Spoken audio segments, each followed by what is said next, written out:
invadir nuestra mente y distraer nuestra atención. Y muchos de nosotros experimentamos algunas o todas estas cosas que a veces son la causa de que no podemos orar como debemos orar.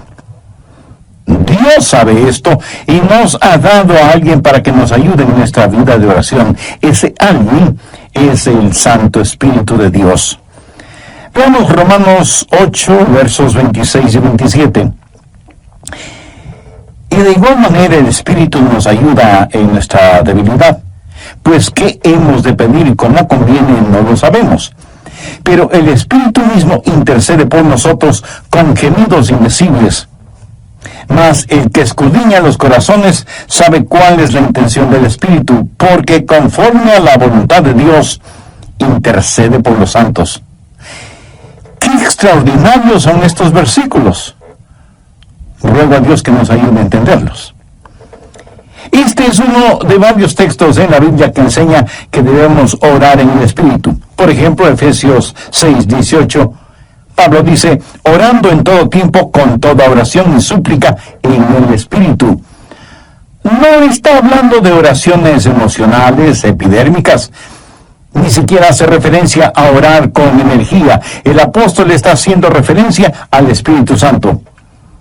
Y en el clásico versículo 20 de Judas leemos, pero vosotros, amados, edificándoos sobre vuestra santísima fe, orando en el Espíritu Santo.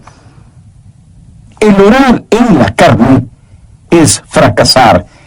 El orar en el Espíritu es tener éxito. Ahora, cuando hablo de la carne, usted sabe que no me refiero a nuestra piel, huesos, músculos, venas, nervios, glóbulos, células y las mil y una cosas que hacen o conforman nuestro cuerpo físico, que es la casa humana en la cual vivimos. En términos bíblicos, carne también quiere decir nuestra vieja naturaleza. ¿Alguna vez se ha preguntado por qué la iglesia primitiva fue capaz de hacer lo que hizo? Porque esa iglesia caminaba, por así decirlo, sobre sus rodillas. Esa iglesia fue poderosa porque fue poderosa en la oración. Y fue poderosa en la oración porque estaba llena del Espíritu Santo. En Romanos 8 encontramos 7 maneras en que el Espíritu Santo le ayudará en su vida de oración. También veremos la necesidad no solo de ser salvos, sino también de ser llenos del Espíritu Santo. Primero, el Espíritu Santo trabaja en la activación de su voluntad para orar. Veamos Romanos 8, versos del 5 al 7. Porque los que son de la carne, esto hace referencia a nuestra naturaleza adámica, piensan en las cosas de la carne, pero los que son del Espíritu en las cosas del Espíritu. Porque el ocuparse de la carne es muerte, pero el ocuparse del Espíritu es vida y paz. Se pregunta usted a veces, ¿por qué no quiere orar? Mire lo que dicen los versículos 7 y 8. Por cuanto los designios de la carne son enemistad contra Dios, porque no se sujetan a la ley de Dios, ni tampoco pueden. Y los que viven según la carne no pueden agradar a Dios. Esta es la razón por la que dije que orar en la carne es fracasar. Orar en el Espíritu es tener éxito. Debemos admitirlo de una buena vez. Muchos de nosotros no oramos simplemente porque no queremos orar. Razonemos un poquito. ¿Acaso no hacemos lo que queremos hacer? Entonces, ¿por qué no queremos orar? Porque a nuestra naturaleza carnal no le gusta orar. Así que cuando no queremos orar, ¿qué nos dice eso? Nos dice que tenemos una mente carnal en vez de tener una mente espiritual. Su mente carnal tiene tanto deseo de orar como un perro puede tener de escuchar ópera. Porque hay algo en nuestra vieja naturaleza que no solo que no quiere orar, sino que siente antipatía hacia la oración. Y necesitamos dejar de tratar de ocultarlo y admitir que esa es la razón cuando no oramos. No queremos orar. Solo el Santo Espíritu de Dios puede activar su voluntad para orar. Pero ¿cómo sucede eso? Veamos Romanos 8:15. Pues no habéis recibido el espíritu de esclavitud para estar otra vez en temor, sino que habéis recibido el espíritu de adopción. El espíritu de adopción es el Espíritu Santo que nos pone en el cuerpo de Cristo. Y cuando recibimos el espíritu de adopción, Dios viene a ser nuestro Padre. ¿Qué sucede entonces? Por el cual clamamos, Abba, Padre. Y le adoramos y le glorificamos.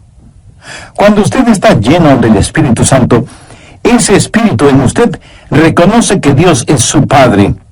Y es natural para una persona llena del Espíritu Santo el decir, Abba, Padre, adorándole y alabándole. Ahora veamos Gálatas 4:6. Pablo dice, y por cuanto sois hijos, Dios envió a vuestros corazones el Espíritu de su Hijo, el cual clama, Abba, Padre. ¿Le gustaba a Jesús orar? Pues claro que sí. Era natural para Jesús el orar, por supuesto. ¿Quién es el Espíritu Santo? Es el Espíritu del Hijo de Dios. Si el Espíritu Santo está en su corazón y en control de su vida, ¿qué sucederá? Usted tendrá la naturaleza de Jesús, será como Jesús. Y así como fue normal y natural para Jesús el orar a Dios el Padre, también será para usted natural y normal el hacerlo. Cuando el Espíritu Santo de Dios está en usted y usted está rendido al Espíritu, no caminará en la carne. Y el orar será tan normal como el respirar. Esta es la respuesta al problema de falta de apetito para la oración. ¿Qué es lo que hace el Espíritu Santo? Su ministerio es la activación de la voluntad en la oración. Anota el margen en Filipenses 2:13. Porque Dios es el que en vosotros produce así el querer como el hacer por su buena voluntad. Cuando usted está lleno del Espíritu Santo, anhelará el orar. Así que, si no tiene deseos de orar, admítalo. La mente carnal es enemiga de Dios. Por eso, el primer ministerio del Espíritu Santo es la activación de nuestra voluntad para orar en el Espíritu. Porque Dios es el que en vosotros produce así el querer como el hacer por su buena voluntad. Segundo, el Espíritu Santo trabaja animando nuestros cuerpos. Cuando usted ora, se siente cansado, adormecido, con pereza, no puede concentrarse y su mente divaga. Y aunque usted no lo admita, sabe que esto es verdad, pero ¿por qué? Porque no solo tenemos problemas con nuestra voluntad, sino también con nuestros cuerpos. Por eso el Espíritu Santo no solo activará nuestra voluntad, sino que también animará nuestro cuerpo. Ahora no estoy diciendo que cada vez que usted se siente cansado es un pecado o que está fuera de la voluntad de Dios. No. Hay un descanso que es legítimo. Aún Jesús les dijo a sus discípulos que descansaran por un momento. Y el mismo Señor Jesucristo una vez estuvo tan cansado que se quedó dormido en un barco en medio de una tormenta. De hecho, qué estupendo es estar cansado para poder dormir profundamente. ¿No le parece? Pero a veces cuando va a orar, él comienza a bostezar, se siente medio dormido y su mente no puede concentrarse en la oración. De pronto en la televisión usted ve que su equipo favorito está jugando y como por arte de magia usted está totalmente despierto y alerta. ¿Dónde entonces está el problema? Su problema no es físico. Es el diablo que, utilizando el cuerpo suyo, lo mantiene alejado de la oración. Recuerda lo que pasó en el jardín de Getsemaní. Mateo 26, los versos 40 y 41. Jesús había pedido a sus discípulos que velaran y oraran. La Biblia dice, vino luego a sus discípulos y los halló durmiendo. Y dijo a Pedro, así que no habéis podido velar conmigo una hora. Velad y orad para que no entréis en tentación. El espíritu a la verdad está dispuesto, pero la carne es débil. Entonces, ¿qué es lo que usted necesita? Necesita ayuda. Es el Santo Espíritu de Dios que está dispuesto a ayudarle a orar en esos momentos y lo hará refrescando, poniendo vigor en su cuerpo. Romanos 8, versos 10 y 11. Pero si Cristo está en vosotros, el cuerpo en verdad está muerto a causa del pecado, mas el Espíritu vive a causa de la justicia. ¿Qué significa esto? Significa que usted ha sido crucificado con Cristo y debido a su pecado, ese pecado fue llevado a la cruz. Jesús no solo se dio por usted, sino que se dio a usted. Cuando Jesús se dio por usted, el cuerpo es muerto a causa del pecado, pero cuando Jesús se dio a usted, el Espíritu es vida debido a la justicia. Mire lo que dice el verso 11. Y si el Espíritu de aquel que levantó de los muertos a Jesús mora en vosotros, el que levantó de los muertos a Cristo Jesús vivificará también vuestros cuerpos mortales por su Espíritu que mora en vosotros. Vivificará vuestros cuerpos mortales, o sea, le dará vitalidad, energía, poder. Usted tendrá la energía y el poder para hacer la voluntad de Dios. Cuando el Espíritu está dispuesto y la carne es débil, cuando usted se rinde al Espíritu Santo de Dios, Él vivificará vuestros cuerpos mortales. Evidentemente Jesús no esperaba que Pedro, Santiago y Juan se durmieran en el jardín de Getsemaní. Pero la razón por la que ellos se durmieron es que estaban en la carne y no en el Espíritu. Sé por experiencia personal que cuando cedo a esos momentos de divagación mental y me siento como cansado y distraído, pero me rindo al Espíritu Santo, tengo energía y vitalidad. Déjeme darle un ejemplo de la vida de Jesús. La Biblia dice que Jesús, viajando por Galilea, dijo que le era necesario pasar por Samaria. Ese era un camino tortuoso, y a mitad del viaje, Jesús se sintió cansado. Llegó a una ciudad llamada Sicar. Está cansado, hace calor, está sediento y con hambre. Se sienta al borde de un pozo, y de pronto hay una oportunidad para ministrar. Una mujer samaritana se acercó al pozo para sacar agua y se encontró con Jesús, y él le ministró espiritualmente. Cuando los discípulos regresaron, encontraron a Jesús revitalizado. Ellos habían ido al pueblo para comprar alimentos para que Jesús recobre su energía y fortaleza, pero lo encontraron lleno de energía y vitalidad, y se preguntaron, ¿y quién le dio de comer?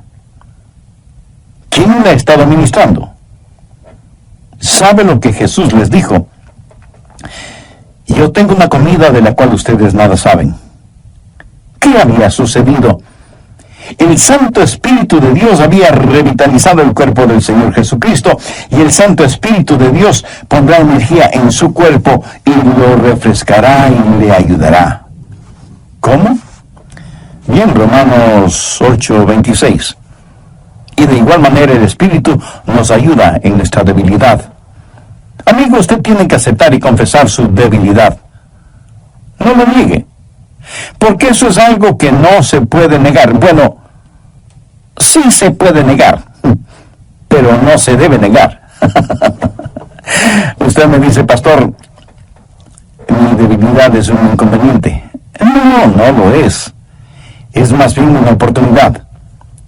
¿Qué es lo que Dios le dijo al apóstol Pablo en 2 Corintios 12:9? Bástate mi gracia, porque mi poder se perfecciona, ¿en dónde? En la debilidad. ¿Lo ve? Nuestro problema muchas veces no es que somos débiles, sino que no somos lo suficientemente débiles todavía. Nunca hemos dicho en forma final, Señor, no lo puedo hacer. No tengo lo que se necesita para hacerlo. Y seguimos luchando. Pero cuando llegamos al final de nuestras fuerzas y nos apropiamos de su fortaleza, entonces usted entenderá cómo Él no solo activará su voluntad, sino que también animará su cuerpo. Mira, el plan de Dios es librarnos de nuestra autosuficiencia a fin de que nos entreguemos a su suficiencia. Por eso Él nos hace perpetuamente débiles para que podamos ser perpetuamente fuertes. La palabra ayuda en este verso 26 es una palabra muy interesante en el idioma griego. Puede significar el sostener algo. Por ejemplo, es usado cuando Marta le dijo a Jesús, refiriéndose a su hermana María, Jesús, ¿podrías decirle que venga a la cocina y me ayude? María esperaba que su hermana fuera a la cocina y le ayudara con las ollas y los sartenes y cucharas y cuchillos. Pero esta palabra también significa en vez de. Y esa es la forma en que el Espíritu Santo nos ayuda, junto con y en lugar de. Ahora, esto no es contradicción, aunque parecería serlo. Cuando usted está orando en el Espíritu, ¿quién está orando? ¿Usted o el Espíritu Santo de Dios en usted? La respuesta es sí. El Santo Espíritu de Dios está orando en lugar suyo, en vez de usted, pero está orando juntamente con usted. Usted no puede hacerlo sin Él. Él no lo hará sin usted. Qué compañerismo y qué privilegio el orar con el Espíritu Santo.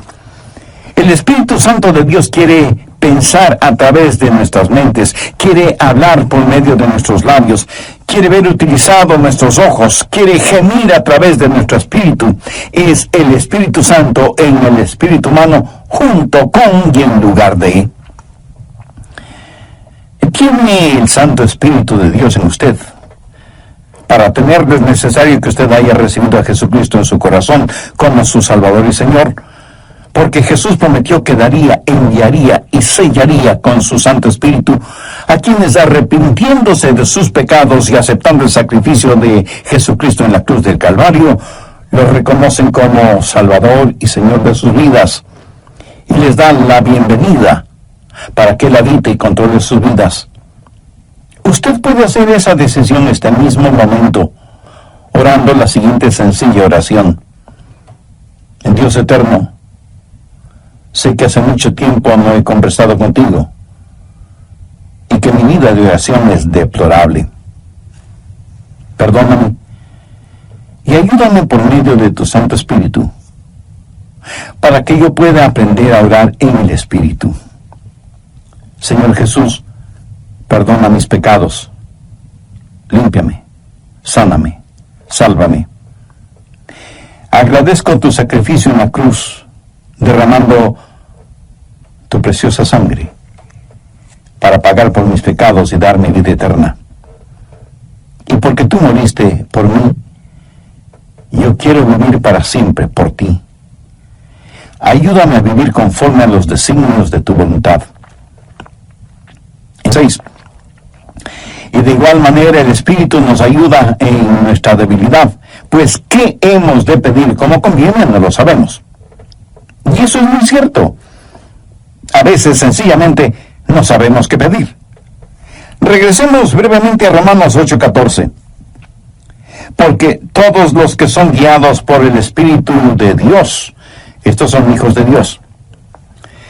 Todos tenemos cosas específicas por las cuales orar. Yo sé que debo orar por mi esposa, por nuestros hijos, por nuestros nietos. Sé que debo orar por mis hermanos pastores y por miembros de nuestra iglesia. Eso es parte de mi responsabilidad. Pero hay muchas cosas que no sé si debo orar por ellas o no. Quiero decir, yo no puedo orar por todas las cosas, porque en ese caso mi oración, en vez de ser como un poderoso río, será como un pantano estancado. Para que la oración sea efectiva, debe ser selectiva. Y aun cuando sepamos por qué orar, no sabemos cosas específicas por las cuales orar. Suponga que usted tiene una persona amada que está enferma. ¿Cómo va a orar por esa persona? Señor, sánala. Pero, ¿qué si Dios quiere llevarse a esa persona al cielo? Usted sabe lo que Jesús oró en Juan 17:24. Padre, aquellos que me has dado, quiero que donde yo estoy también ellos estén conmigo para que vean mi gloria. Nosotros oramos, Dios, permite que se queden. Jesús ora, Padre, permite que vengan. ¿Alguna vez usted ha pensado en eso? Y no solo oran por los enfermos, sino por los santos enfermos. Oran por su tía, que es una maravillosa creyente, o por el diácono Pérez, que es un genuino hombre de Dios, y piden que Dios les sane. Sí, es cierto. A veces Dios dirige nuestras oraciones en ese sentido. Pero ¿ha notado que a veces tenemos más interés en mantener a los santos fuera del cielo que a los perdidos fuera del infierno? Cuando oramos, no estamos agonizando para que los perdidos se salven. Cuando el apóstol Pablo, siendo todavía Saulo de Tarso, estaba sembrando el pánico entre los primeros cristianos y fue el perseguidor de la iglesia, prácticamente enviaba a los cristianos a la muerte. Él aún sostuvo las ropas de Esteban, el primer mártir cristiano, mientras este gran hombre de Dios era apedreado hasta la muerte. ¿Se imagina a esos preciosos hermanos y hermanas de la iglesia primitiva sufriendo el odio de Saulo de Tarso, perseguidos, echados en las cárceles, muchas veces asesinados?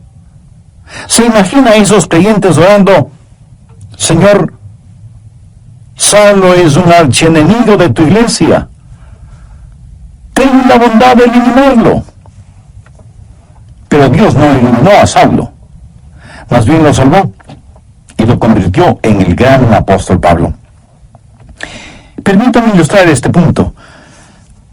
Cerca de su casa seguramente hay un poste de luz y casi en la punta tiene un transformador que recibe un alto voltaje. Increíble.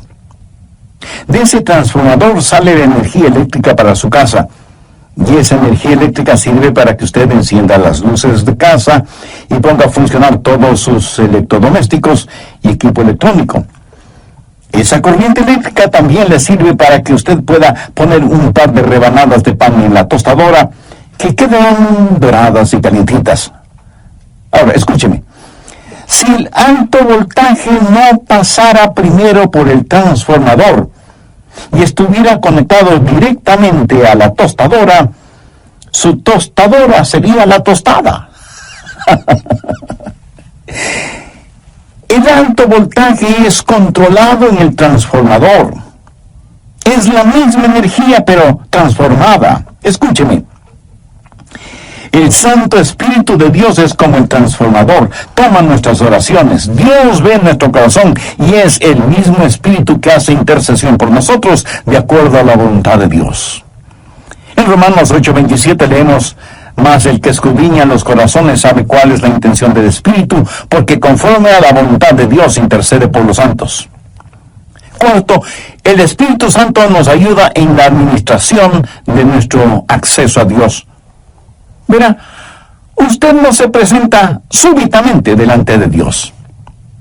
Y lo que voy a decir a lo mejor lo sorprenda. Usted necesita que alguien lo lleve a la presencia de Dios y le dé acceso hacia Él. ¿Qué es lo que dice Romanos 8, 14, 15?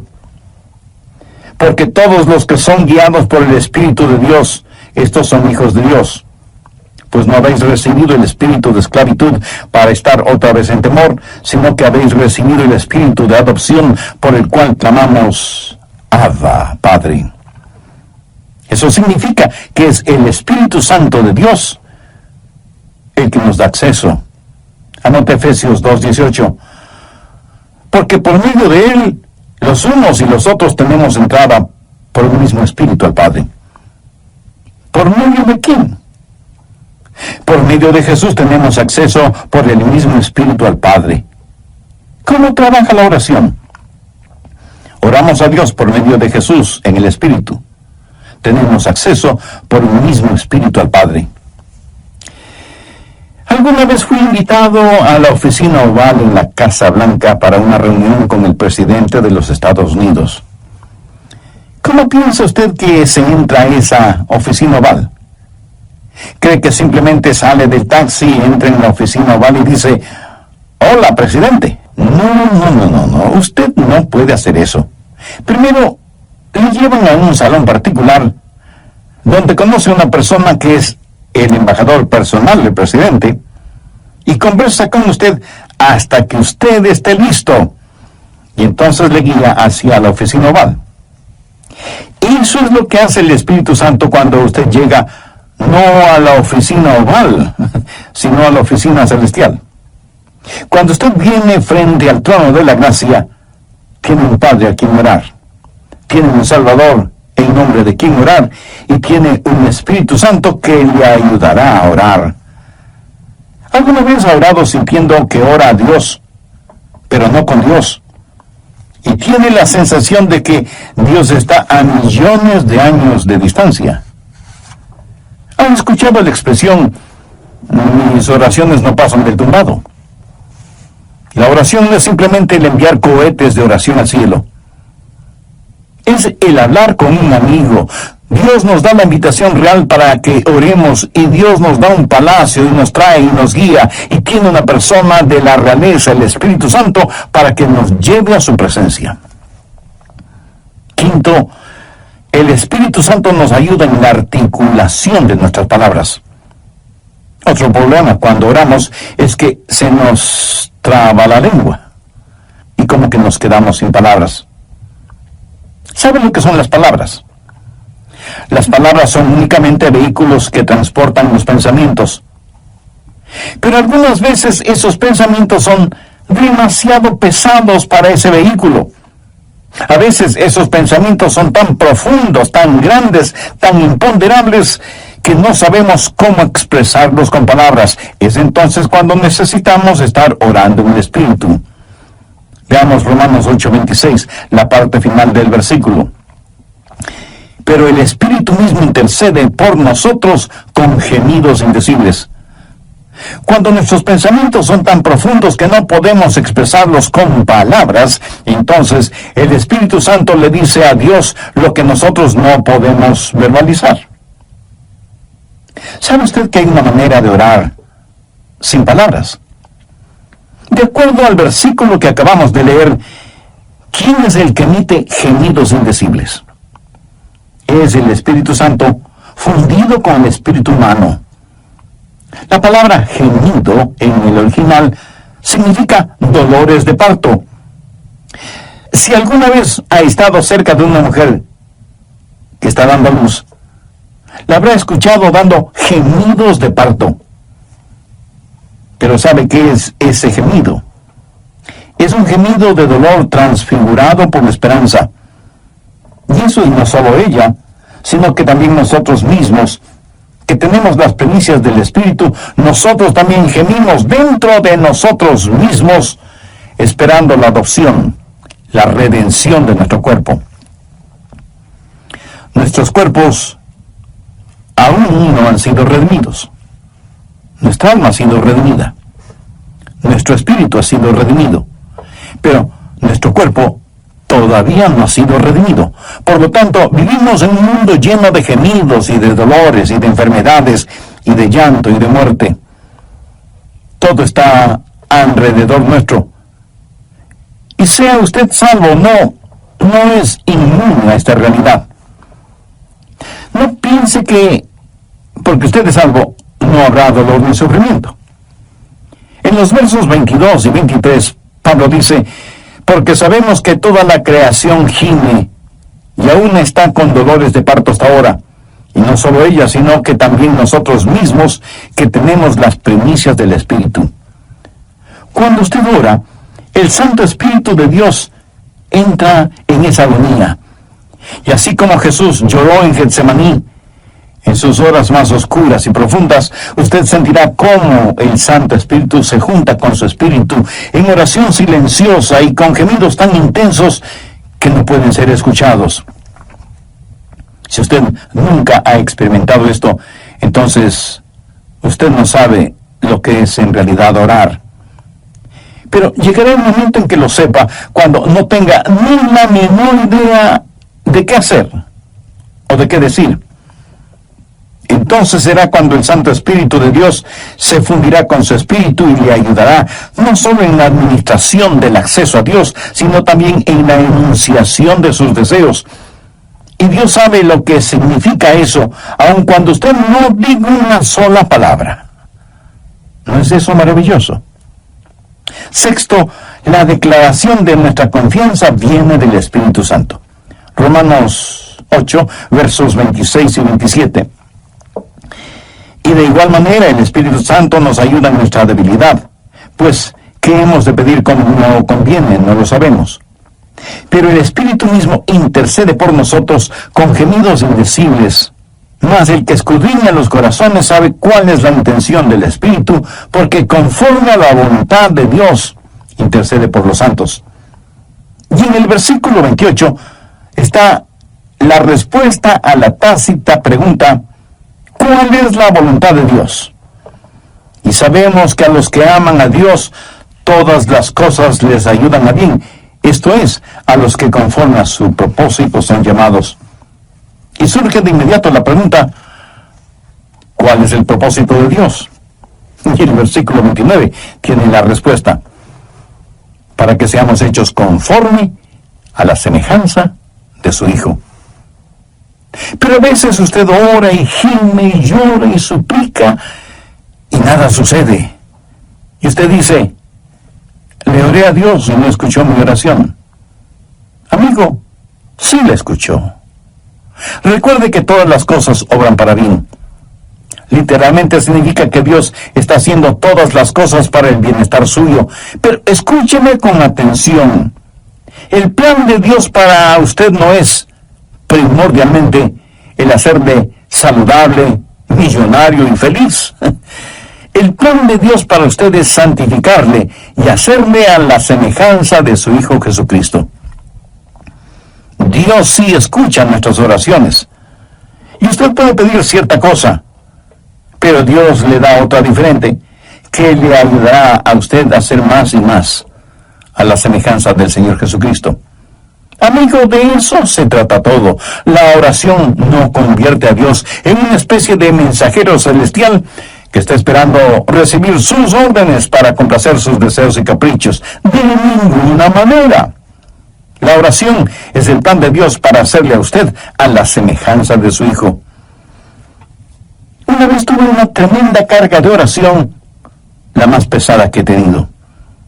Llegué al punto no solo de pedirle a Dios, sino de gritarle a Dios, no por falta de respeto, sino más bien motivado por la desesperación, no en forma desafiante, sino angustiada. Le dije: Señor, ¿dónde estás que no me escuchas? ¿Sabe lo que Dios hizo? Claramente escuché su voz en mi mente cuando me dijo: Adrián, he escuchado tu oración. Me ocuparé del asunto. No me dijo cómo. Solamente me dijo que no me preocupara, que Él se encargaría de todo. Ese es el significado de Romanos 8:28. Y sabemos que a los que aman a Dios todas las cosas les ayudan a bien. Esto es, a los que conforme a su propósito son llamados. Esa es una declaración de nuestra confianza. Séptimo, cuando oramos en el Espíritu, hay una amplificación de nuestra victoria. Permítame que le diga un secreto. Al diablo no le gusta que usted ore. Miremos lo que dice Romanos 8, 31 y 32. ¿Qué pues diremos a esto? Si Dios es por nosotros, ¿quién contra nosotros? El que no escatimó ni a su propio Hijo, sino que lo entregó por todos nosotros, ¿cómo no nos dará también con Él todas las cosas? El diablo hará no solamente lo posible, sino hasta lo imposible para impedir que usted ore. Cuando ora, tenga la seguridad que sentirá el ataque de Satanás. Toda la artillería del infierno está en su contra cuando ora. ¿Por qué? Creo que el diablo les dice a sus demonios: muchachos, vamos a evitar como sea que... Y aquí él dirá su nombre: Juan, Rosa, Pedro, María, o como usted se llame. se concentre en la oración. Si él o ella no pueden orar, les venceremos siempre. Pero si logran orar, ellos nos vencerán siempre. Amigos, Satanás está en su contra, es su enemigo, pero si Dios es por nosotros, ¿quién contra nosotros? Por eso usted no puede orar en la carne, porque si lo hace así será presa fácil de Satanás. Pero cuando ora en el Espíritu, si Dios está con usted, ¿quién puede estar en su contra? Escúcheme. Si usted todavía no es un creyente en el Señor Jesucristo, este momento puede ser el más extraordinario de su vida si lo acepta como Salvador y Señor. Este momento puede ser el primer instante de su nueva vida. Hoy puede abrir su corazón al Señor, tener el perdón de sus pecados y tener al Santo Espíritu de Dios morando en usted y ayudándole a orar y a ser la clase de persona que Dios quiere que usted sea, y dándole la absoluta seguridad de que cuando muera, irá a estar con Jesús en el cielo. Cuando el carcelero que cuidaba a Pablo y a Silas les preguntó: señores, ¿qué debo hacer para ser salvo? Ellos dijeron: cree en el Señor Jesucristo y serás salvo tú y tu casa. Esa palabra creer no significa un creer intelectual o académico, significa confiar. Si usted confía en el Señor Jesucristo, será salvo. Así que este mismo momento usted puede, donde quiera que esté, abrir su corazón y recibir a Cristo como su Salvador y su Señor. Pídale perdón por sus pecados. Agradézcale que Él dio su propia vida muriendo en la cruz